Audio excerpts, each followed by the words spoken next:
Halo teman-teman, kembali menyapa teman-teman di channel ini.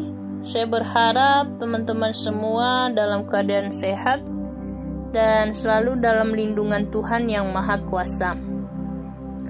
Teman-teman, kali ini saya mau berbagi kepada teman-teman mengenai bagaimana memahami kemarahan dalam diri kita ini. Yang perlu teman-teman tahu, kemarahan itu bisa membuat kesadaran lenyap dalam sekejap.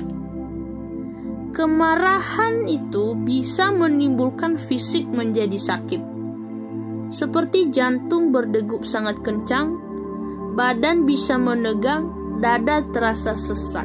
Itu efek dari kemarahan. Barangkali efek dari kemarahan yang barusan saya sampaikan pernah teman-teman alami sendiri.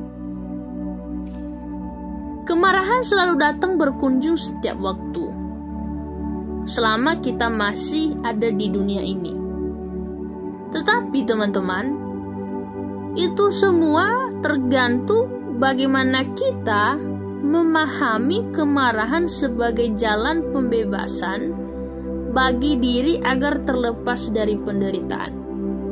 Penderitaan yang saya maksud di sini, selain dari apa yang saya barusan katakan tadi, efek dari kemarahan juga bisa menimbulkan orang bisa jadi stres, depresi, overthinking, dan lain sebagainya. Nah, ini semua termasuk penderitaan. Kemarahan bisa diakibatkan karena adanya ambisi yang tidak sesuai dengan kenyataan.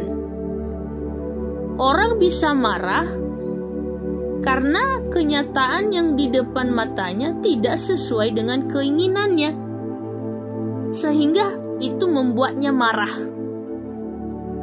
Sehingga hal ini juga membuat orang itu sendiri stres, depresi, hingga ingin berniat mengakhiri hidup. Tak jarang juga teman-teman, efek dari kemarahan berakhir dengan kekerasan kepada orang lain sampai tragis. Andai teman-teman melihat berita yang saat ini banyak beredar, saat ini banyak kita lihat dan dengar, banyak terjadi pembunuhan. Saya ambil contoh seperti suami membunuh istri atau istri membunuh suami, anak-anak membunuh orang tua. Itu semua dari kemarahan yang tidak terkontrol dan tidak bisa dipahami. Lalu bagaimana kita memahami kemarahan ini? Pertama, kita harus memiliki kesadaran akan kemarahan itu sendiri. Kemarahan juga perlu pada waktunya, tetapi hal itu harus dibarengi dengan kebijaksanaan. Sebagai orang normal, kita pasti pernah marah, atau kita bisa marah, karena kita manusia normal. Kecuali kalau teman-teman bukan orang normal, pasti tidak pernah mengalami atau tidak pernah marah. Sehingga ketika kemarahan itu dibarengi dengan kebijaksanaan, itu dijadikan sebagai motivasi untuk maju, bukan untuk menderita. Kemudian, kesadaran akan pikiran sendiri sebenarnya bisa membantu dalam memahami kemarahan kita. Apapun yang menyabotase alam pikiran perlu dicurigai dan diwaspadai.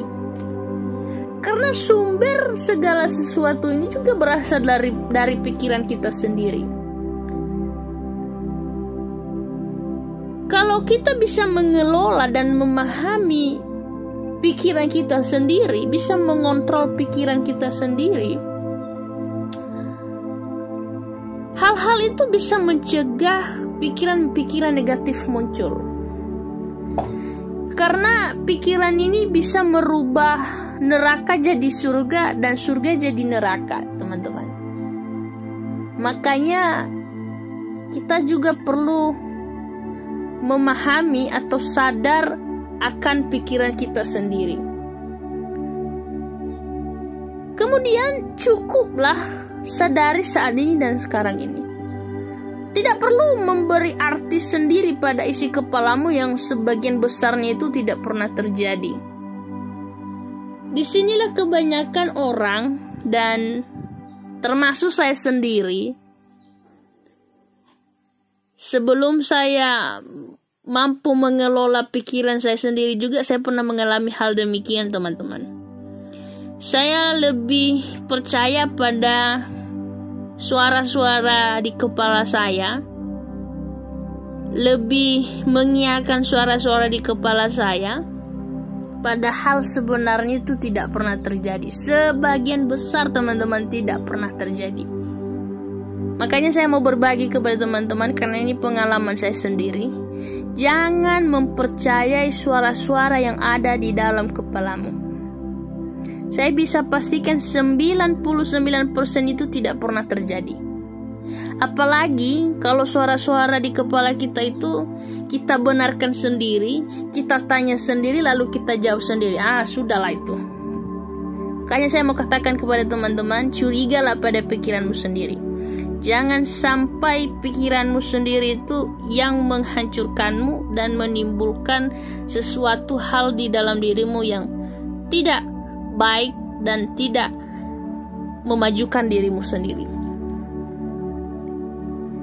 Lalu, apakah ketika kemarahan lenyap kita tidak marah lagi? Tentu tidak. Tetapi ketika kemarahan sewaktu-waktu berkunjung, kita mampu memahami kemarahan itu sendiri sebagai jalan pembebasan. Ini menjadi kunci agar kemarahan tidak membuat kita menderita. Sehingga apa? Sehingga hidup ini damai lestari. Jadi terakhir saya mau katakan kepada teman-teman, kemarahan perlu pada waktunya, teman-teman. Tetapi harus dibarengi dengan kebijaksanaan.